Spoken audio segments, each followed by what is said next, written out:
الحمد لله رب العالمين، والصلاة والسلام على سيد الأنبياء والمرسلين وعلى آله وصحبه وكل من تبعهم بإحسان إلى يوم الدين. أما بعد، أعوذ بالله من الشيطان الرجيم. بسم الله الرحمن الرحيم. وفي ذلك فليتنافس المتنافسون. صدق الله مولانا العظیم. میرے لیے بہت ہی قابل احترام بھائی، اس ادارے کے روح رواں مولانا محمد انس عادی صاحب، کرام قدر حضرات اساتذہ کرام اور عزیز طلبہ، السلام علیکم ورحمۃ اللہ وبرکاتہ.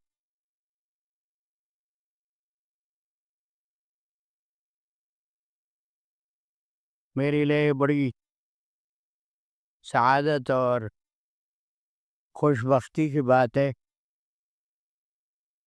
کہ اس روح پرور اور ایمان افروز محفل میں مجھے حاضری کی سعادت حاصل ہوئی. میں مولانا محمد انس عادی صاحب دامت برکاتہم کا تہ دل سے مشکور ہوں کہ انہوں نے مجھے اس کا موقع عطا فرمایا. حضرت مولانا عادل خان صاحب نور اللہ مرقدہ کی حیات میں یہاں حاضری ہوتی رہی ہے. اس وقت اس ادارے کا ابتدائی دور تھا، لیکن ان کی ہمت، ان کا حوصلہ اور ان کی جدوجہد سے لگ رہا تھا کہ انشاءاللہ ایک وقت ایسا آئے گا کہ یہ ادارہ منار نور بنے گا. اب کافی عرصے کے بعد یہاں آنے کا موقع ملا ہے تو ماشاءاللہ یہ طلبہ کی رونق ہے. بہت ساری تعمیرات مکمل ہو گئی ہے ماشاءاللہ، اور میں نے معلوم کیا تو مجھے بتایا گیا کہ اس ادارے کا ماسٹر پلان بھی بنا ہوا ہے. ادارے کی تعمیرات کا کام بڑا برازمہ کام ہے، وقت لگتا ہے، لیکن اگر صحیح ترتیب سے کام شروع ہو تو بعد میں توڑنا نہیں پڑتا. اور اکثر جب ایسے اہتمام اور انصراف سے متعلق حضرات سے ملاقات ہوتی ہے تو یہ بات میں ہمت کر کے ان سے عرض کر دیا کرتا ہوں کہ وقتی پلاننگ کو نہ سوچتے، بلکہ 100 200 300 سال کے تصور سے پلاننگ کرے. ادارے جب بنتے ہیں تو وہ مختصر وقت کے لیے نہیں بنتے، اور یہ ظاہر ہے کہ دینی علوم کے تحفظ یہ ادارے ہوتے ہیں، دینی علوم کے نشر و اشاعت کے ادارے ہوتے ہیں، لوگوں کے اصلاح اعمال اخلاق کے ادارے ہوتے ہیں. تو ان کی منصوبہ بندی طویل ہونی چاہیے، اور چونکہ تمدن بھی بدلتا رہتا ہے تو اس لیے مستقبل کے تمدن کو پیش نظر رکھ کے ادارے بننی چاہیے. مجھے یاد ہے کہ جب میری طالب علمی کا دور شروع ہوا تھا تو ہم لوگ لالٹین کے روشنی میں پڑھتے تھے اسی کراچی میں. دارالعلوم کراچی سے میرا تعلق رہا ہے. میں 12-13 سال کا تھا جب میں نے پڑھنا شروع کیا. کہ وہاں یعنی بجلی کا کوئی تصور نہیں تھا، نہ پمپ کا کوئی تصور تھا. چھوٹے چھوٹے کمرے تھے اور ہم لوگ لالٹین کی روشنی میں پڑھتے تھے. لیکن اب ظاہر ہے کہ وقت بدل گیا ہے، اور اب اللہ کے فضل و کرم سے اہل مدارس کو بھی اس کی فکر ہو گئی ہے. اس لیے کہ اہل مدارس کی ذمہ داریاں بہت ہے. قرآن و سنت کے علوم کی حفاظت اور ان کی نشر و اشاعت، یہ بھی ان کے فرائض میں شامل ہے. پھر تخصصات بھی ان کے فرائض میں شامل ہے. پھر حفظ اور ناظرے کا انتظام و انصرام بھی ان کے فرائض میں شامل ہے. اور میں سمجھتا ہوں ان فرائض میں اس بات کو بھی شامل کرنا چاہیے کہ ملک کا زیادہ طبقہ اسکولوں میں جاتا ہے، اور اسکولوں میں جا کے وہ دین سے بھی برگشتہ ہو جاتا ہے، الحاد کے زہریلے اثرات سے متاثر ہوتا ہے. وہاں دین، اخلاق، شریعت، فرائض و واجبات، محرمات، ان اصطلاحات کا کوئی تصور نہیں کیا جا سکتا. اور بات یہ ہے کہ ہمارے ملک کی آبادی تقریباً 24 کروڑ ہے. اگر پورے ملک میں جتنے مدارس ہیں ان کا جائزہ لیا جائے تو میرا اپنا انداز ہے کہ ان مدارس سے منسلک حضرات اساتذہ اور طلباء کی پوری تعداد 40 لاکھ سے زیادہ نہیں، زیادہ سے زیادہ 50 لاکھ، اور یہ ملک کی مجموعی آبادی کا 2% ہے. 98% طبقہ اسکولوں میں جا رہا ہے، اور اسکولوں کا جو ماحول ہے وہ باخبر حضرات جانتے ہیں. تو اہل مدارس کی ذمہ داری یہ بھی ہے کہ اس طبقے کو بھی اپنے طرف متوجہ کرے، اچھے معیاری اسکول کھولے. ضروری نہیں ہے کہ وہ باقاعدہ پہ درسی نظامی پڑھیں گے. اچھے معیاری اسکولوں میں ان کی تربیت ایسے کرے کہ ان کے دل و دماغ میں اسلام اور ایمان رچ بس جائے.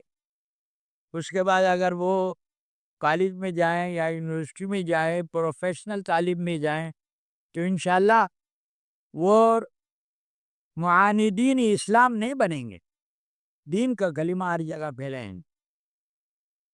تو اس ضرورت سے انکار نہیں کیا جا سکتا کہ اس لیے اہل مدارس کو اپنے مستقبل کے منصوبوں میں اس رخ کو بھی نظر انداز نہیں کرنا چاہیے.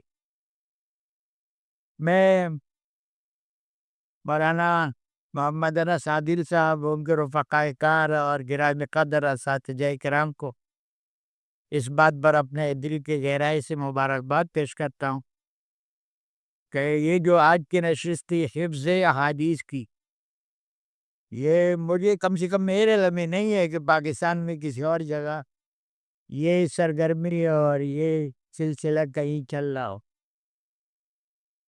قرآن کریم کے حفظ کا تو ماشاءاللہ گلی گلی، کوچہ کوچہ، شہر شہر، بستی بستی الحمدللہ انتظام ہے. اور جیسا کہ کہا جاتا ہے تقریباً ہر سال تقریباً 1.5 لاکھ بچے اور بچیاں حافظ بن رہے. ہر سال تقریباً 1.5 لاکھ بچے اور بچیاں حفظ قرآن کی دولت سے سرشار ہو رہے ہیں. لیکن حفظ حدیث کا کہیں کوئی تذکرہ نظر نہیں آتا. حالانکہ جس طرح حفظ قرآن کے فضائل ہے کہ من قرأ القرآن فاستظهره فحل حلاله وحرم حرامه ادخله اللہ الجنہ وشفعه في 10 من اہل بیته كلهم قد وجبت له النار. اسی طرح حفظ حدیث کے بارے میں بھی آقا نامدار سرور کونین صلی اللہ علیہ وسلم کے ارشادات من حفظ على امتی 40 حدیثا فی امر دینها بعثہ اللہ یوم القیامت فقیہا وکنت له شافعا و شہیدا. اس سے بڑی سعادت اور کیا ہو سکتی؟ صرف 40 احادیث کے حفظ پڑھنے پر اتنی بڑی بشارت ہے کہ بعثہ اللہ یوم القیامت فقیہا وکنت له شافعا و شہیدا. تو اس کی طرف تو مدرسوں میں بہت زیادہ توجہ ہونی چاہیے کہ آقا نامدار سرور کونین صلی اللہ علیہ وسلم کی دعا بھی ہے، نظر اللہ عمران سمع مقالتی فوعاها واداها. نظر اللہ عمران، اللہ اس شخص کو سرشد و شاداب کرے جو میری بات سنے اور اس کو یاد کرے. اور یہ ویسی بھی تبلیغ و دعوت کی نسبت سے بھی علماء کی ضرورت ہے. اگر 40-50 احادیث کسی کو یاد ہوں اور اچانک کسی مجمع میں اس کو بولنا پڑے تو اس کو کم مائگی کا احساس نہیں ہوگا کہ میرے پاس مضمون نہیں ہے. وہ جو مضمون جو حدیث اس کے نظر میں ہوں گے اس میں سے کوئی حدیث وہ موقع محل کے مناسبت سے اس کو یاد ہوگی، وہ پیش کر دے گا. اور ظاہر ہے کہ ایسے حدیث موقع محل کے مناسبت سے بہت ہے اور اس طرح سے اس کی وہ حاضری وہ بیکار نہیں جائے گی بلکہ نفع بخش ہو جائے گی. تو اس لیے حفظ حدیث کے معاملے کو نظر انداز نہیں کرنا چاہیے. یہ ماشاءاللہ یہ سرگرمی اور یہ نشاط قابل تعظیم بھی ہے، قابل مبارکباد بھی ہے. میں حضرات اساتذہ کو بھی اس پر اپنے دل کی گہرائی سے مبارکباد پیش کرتا ہوں. اور انشاءاللہ یہ کام اگر اس کا بیڑا اگر آپ نے اٹھایا تو انشاءاللہ اس کو دیکھ دیکھ کے اور بھی انشاءاللہ لوگ آپ کی تقلید کریں گے. حفظ قرآن کا معاملہ بھی ہمارے ملک میں ایسا ہی رہا ہے. انگریز کے 200 سال تک حکومت رہی ہے تو انگریز نے مسلمانوں کو قرآن کریم سے برگشتہ کر دیا ہے. مجھے اپنے بچپن کا وقت یاد ہے کہ حافظ صاحب وہ کہلاتے تھے جو آنکھوں سے معذور ہو. ایک بینا آدمی کے بارے میں تصور نہیں ہو سکتا تھا کہ وہ یہ بھی قرآن کریم کا حافظ ہوگا. میں جس بستی سے اور جس قصبے سے، بہت بڑا قصبہ میرا تعلق ہے، اس میں کوئی حافظ نہیں تھا. باہر سے ایک حافظ صاحب کو بلایا جاتا تھا، وہ نابینا تھے اور رمضان میں وہ 5 دن میں قرآن کریم ختم کرتے تھے اور پورے رمضان میں 5-6 مسجدوں میں ان کی بکنگ ہوتی تھی. 5 دن یہاں، پھر 5 راتیں یہاں، پھر جب یہ یہاں مکمل ہو گیا تو پھر 5 راتیں کے اور مسجد میں اس طرح. لیکن اللہ جزائے خیر دے ان علماء کرام کو، ان مدارس کے ذمہ داروں کو کہ ماشاءاللہ انہوں نے حفظ کے اور ناظر قرآن کے ادارے کھولے. تو اب ماشاءاللہ 1.5 لاکھ بچے، جن میں سے تقریباً 15-20 تعداد بچیوں کی ہوتی ہے، ہر سال حفظ قرآن کی دولت سے شرارت. اور آپ پاکستان میں کوئی مسجد آپ کو ایسی نہیں ملیں گی جس کے محلے میں 2-3 حافظ نہ ہو. تو اس طرح اگر حفظ حدیث کا سلسلہ بھی شروع ہو جائے گا تو یہ بھی ہماری ضرورت بھی ہے، یہ سعادت کی بھی بات ہے اور اس کے طرف پیش قدمی کرنی چاہیے. اور یہ کوئی مشکل کام نہیں ہو. قرآن شریف جب حفظ ہو سکتا ہے جبکہ اس کے اندر متشابہات ہے، کئی اس میں مسائل ہے، تو احادیث کا حفظ کرنا اس کے مقابلے میں زیادہ آسان ہے. اور ہم سب جانتے ہیں کہ قرآن کریم سب پڑھتے ہیں اصول فقہ کی کتابوں میں کہ اسم للنظم والمعنی جمیعاً، کہ قرآن کریم کلمات کا بھی نام ہے اور معنی کا بھی نام ہے. اگر ہم کلمات کی طرف توجہ کرتے ہیں اور قرآن شریف حفظ کرتے ہیں تو معنی کو بھی نظر انداز نہیں کرنی چاہیے. معنی احادیث نبویہ ہے، ان کو بھی معنی کو بھی نظر انداز نہیں کرنا چاہیے، احادیث سے معتد بھی حصیات کرنا چاہیے. اور بات دراصل یہ کہ اصل دار و مدار ہے اس بات پر کہ انسان ہمت کرے، حوصلے سے کام لے. ہر انسان میں اللہ رب العزت نے صلاحیتوں کا خزانہ رکھا ہے. صلاحیتیں ملتی جلتی ہے. ایسا نہیں ہے کہ کسی کے دماغ میں کمپیوٹر لگا ہوا ہے اور کسی کے دماغ میں بش بھرا ہوا ہے. ملتی جلتی صلاحیتیں ہیں. کچھ لوگ اپنے اس صلاحیت کو استعمال کرتے ہیں تو چمک جاتے ہیں، اور کچھ لوگ صلاحیت کو استعمال نہیں کرتے تو جیسا ہم دیکھتے ہیں وہ ٹوکری اٹھائی ہوئی اور کچرا چن پہ 2 وقت کی روٹی حاصل کرنے کے لیے. ہمیں اس پر شکر ادا کرنا چاہیے کہ اللہ رب العزت نے ان مدارس سے ہمیں وابستگی نصیب فرمائی. ہمیں اس بات پر شکر ادا کرنا چاہیے کہ ہمیں اللہ رب العزت نے علوم قرآن و سنت کی آگاہی کے لیے یہ راستہ دکھایا ہے. ہمیں اس بات پر شکر ادا کرنا چاہیے کہ یہاں ہم مثبت کام کر رہے ہیں. اور ایک زمانہ تھا کہ لوگ قرآن و سنت کے علوم پڑھتے تھے، لیکن بڑی مشقتوں سے، بڑے مجاہدات سے.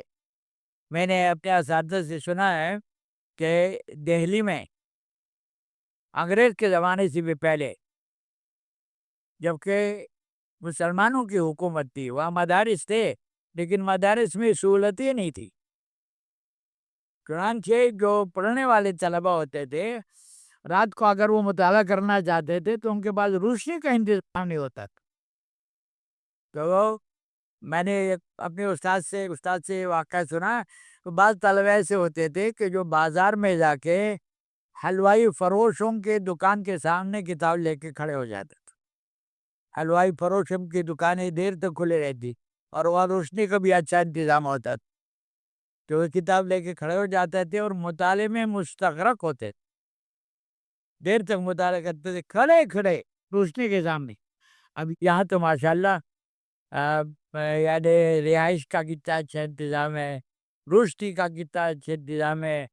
ہر لحاظ سے ایک طالب علم بھی فکر ہے، اس کو اوپر کوئی بوجھ نہیں، 100% یکسو ہے انتظامات کے لحاظ سے. لیکن اب اس کا یہ کام ہے کہ وہ ان نعمتوں کی قدر پہچانے اور اپنے آپ کو بنائیں. آج کل کم سے کم جو میرا اندازہ ہے وہ یہ کہ طلبہ میں وہ محنت کا، مجاہدے کا اور کچھ بننے کا جذبہ بہت سرد ہو گیا ہے، ٹھنڈا پڑ گیا ہے. خارجی دلچسپیاں زیادہ ہے، موبائل کی دلچسپی زیادہ ہے اور دلچسپیاں زیادہ ہے. لیکن مجھے تو اوپر کے درجات پہ اندازہ ہے کہ طالب علم صحیح عبارت نہیں پڑھ سکتا، صیغہ نہیں بتا سکتا. فی الدار رجل کی ترکیب اگر کسی سے پوچھو تو ایسے مضحک خیز جوابات ملتے ہیں کہ آپ تصور نہیں کر سکتے. فی مضاف دار مضاف الیہ، یہ مبتدا اور رجل خبر. اور اگر کوئی صحیح بتائے کہ صاحب فی الدار یہ خبر مقدم ہے اور رجل مبتدا مؤخر ہے، تو اگر اس سے پوچھو اچھا رجل فی الدار اور فی الدار رجل میں کیا فرق ہے تو نہیں بتاتے. یہ افسوسناک بات ہے. اللہ رب العزت نے ماشاءاللہ ہر لحاظ سے شفقت والے اساتذہ نصیب فرمائے ہیں، رہن سہن کے اچھے انتظامات ہیں ماشاءاللہ. کوئی دماغ پر قبل ان تحاسبوا وزنوا قبل ان توزنوا. تو میں سب حضرات سے التجا بھی ہے اور درخواست بھی ہے کہ اپنا خیال رکھے، اپنی فکر کرے، اپنے آپ کو بنانے کی کوشش کرے، علمی لحاظ سے بھی اور عملی لحاظ سے بھی. علمی لحاظ سے بھی اور عملی لحاظ. تنہا علم بھی کوئی مفید چیز نہیں ہے جب تک کہ وہ علم باعث علی العمل نہ ہو. ایسا علم جو بلعام باعور کو بھی حاصل تھا اور شیطان اور ابلیس کو بھی ایسا علم حاصل ہے. اصل علم وہ ہے جو انسان کو عمل پر آمادہ کرے. مجھے ایک مختصر واقعہ یاد آ گیا، وہ آپ کے سامنے عرض کر کے اپنی بات ختم کرتا ہوں، وقت بہت ہو گیا ہے. حضرت مفتی محمد شفیع صاحب رحمۃ اللہ علیہ کا نام سب نے سنا ہے، دارالعلوم کراچی کے بانی اور معرف القرآن کی تفسیر ہر جگہ ہے، اس کے مصنف۔ تو ان کا معمول یہ تھا کہ ہفتے 2 ہفتے میں مغرب کے بعد طلباء کے سامنے وہ اصلاحی بیان فرمایا کرتے تھے۔ اس وقت دارالعلوم میں طلباء 200-250 سے زیادہ نہیں ہوتے تھے، آج سے 40-50 سال پہلے کی بات۔ تو ایک دفعہ مغرب کے بعد نماز پڑھ کے وہ فارغ ہوئے تو محراب کے قریب ایک الماری تھی، اس الماری کے پاس گئے، وہاں سے انہوں نے قرآن شریف کا ایک نسخہ اٹھایا، پھر ممبر پر آپ کر بیٹھ گئے اور قرآن شریف کھول کر وہ ایک آیت نکالی، وَلَقَدْ عَلِمُوا لَمَنِ اشْتَرَاهُ مَا لَهُ فِي الْآخِرَةِ مِنْ خَلَاقٍ وَلَبِئْسَ مَا شَرَوْا بِهِ أَنفُسَهُمْ لَوْ كَانُوا يَعْلَمُونَ۔ یہ آیت انہوں نے پڑھی طلباء کے سامنے اور اس کا مطلب بتایا، اور پھر انہوں نے ایک سوال کیا، مطلب انہوں نے یہ بتایا کہ اس آیت میں اہل کتاب کے بارے میں اس بات کا اعلان ہے کہ لَقَدْ عَلِمُوا لَمَنِ اشْتَرَاهُ مَا لَهُ فِي الْآخِرَةِ مِنْ خَلَاقٍ، کہ ان کو اس بات کا اچھی طرح علم ہے کہ جو دنیا کی زندگی کو اختیار کرتا ہے آخرت میں اس کا کچھ حصہ نہیں ہوگا۔ اور اس مفہوم کو قرآن کریم میں تاکیدات بلیغہ کے ساتھ بیان کیا گیا ہے۔ ایک تو عالمو ماضی کا صیغہ ہے جو تثبت اور تأکد پر دلالت کرتا ہے، پھر اس کو پر قد داخل ہے، مصدرہ بقد، پھر اس کو پر لام تاکید داخل ہے، لقد علمو۔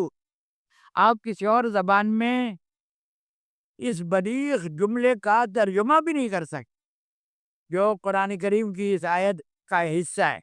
لَقَدْ عَلِمُوا لَمَنِ اشْتَرَاهُ مَا لَهُ فِي الْآخِرَةِ مِنْ خَلَاقٍ، یعنی ان کو 100% اس بات کا یقین ہے کہ اگر کوئی شخص دنیا کی زندگی کو اختیار کرتا ہے تو آخرت میں اس کا کچھ نہیں ہوگا۔ لیکن اس آیت کے آخر میں فرمائے لَوْ كَانُوا يَعْلَمُونَ، کاش ان کو علم ہوتا۔ لو نفی کے لیے آتا ہے، تو ایک آیت کا اول اور آخر متعارض ہے، ایک آیت میں جمع بین الضدین ہے، پہلے حصے میں تاکیدات بلیغہ کے ساتھ عالم ہونے کی خبر دی گئی ہے اور آخر میں علم کی نفی کی گئی، لو کانوا یعلمون۔ تو حضرت نے پوچھا کہ بتاؤ اس کا کیا جواب؟ تو مجھے یہ تو نہیں یاد، میرا شاید درجہ ثانیہ ثالثہ کا دورانیہ تھا، یہ تو مجھے یاد نہیں ہے کہ کسی نے کیا جواب دیا ہوگا، لیکن جو جواب حضرت نے شاید دیا تھا وہ مجھے یاد ہے کہ بات دراصل یہ کہ ایک ہے علم بمعنی دانستن، اور ایک ہے وہ علم جو باعث علی العمل ہو۔